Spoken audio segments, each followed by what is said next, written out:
Guys, আশা কৰোঁ সকলোৰে খবৰ ভাল। মই আছোঁ মহাবাহুৰ ওপৰত যিখন বগীবিল দলং। ইয়াত ৰাতি হ'লে এটা অন্য পৰিৱেশ দেখা পোৱা যায়।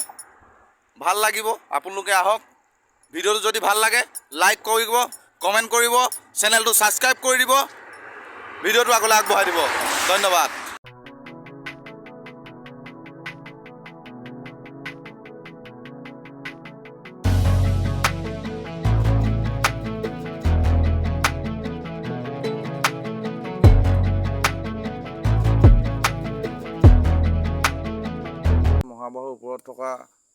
মহাবাহু ব্ৰহ্মপুত্ৰৰ ওপৰত থকা বগীবিল দলংখন বহুত জেগাতে বহুতে চিনি পায়। ভাৰত বিখ্যাত বুলি ক'বলৈ বেয়া নহ'ব কথাটো। এইখনৰ দৈৰ্ঘ্য হৈছে 4.9 কিলোমিটাৰ। বহুত এখন দীঘল দলং। গতিকে যিসকলে চোৱা নাই আহক এবাৰ চাওক, ভাল লাগিব।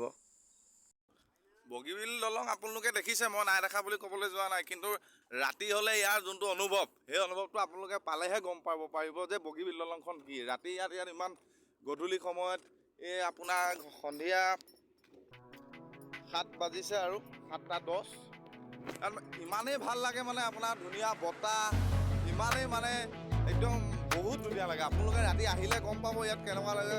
অহাবিলাকতো আহিছে, যোনে নাই আপোনালোকে আহক, ইয়াত ভাল লাগিব। বগীবিল দলঙৰ ওপৰত বহুত ভাল লাগিব। এইটো এটা মানে বহুত ধুনীয়া জেগা।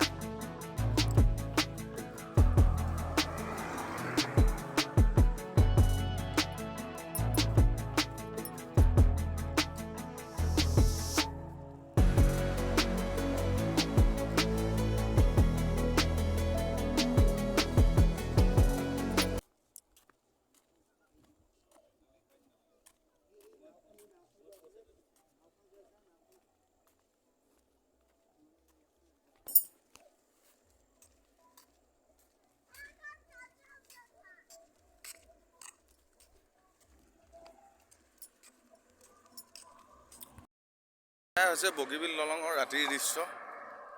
মই আপোনালোকক দেখাবলৈ চেষ্টা কৰিছোঁ। ৰাতি মানে সন্ধিয়া হোৱাৰ লগে লগে বা ৰাতি হোৱাৰ লগে লগে ইয়াৰ এটা মানে বেলেগ আনন্দ ফূৰ্তি লাগে। ইয়াৰ ফিলিংছটো বহুত ধুনীয়া লাগে। ঠাণ্ডা হাৱা মাৰে মহাবাহু ব্ৰহ্মপুত্ৰৰ ওপৰত।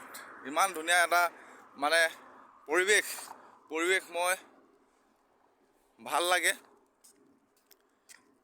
আহকচোন, আহিলে আপোনালোকে গম পাব।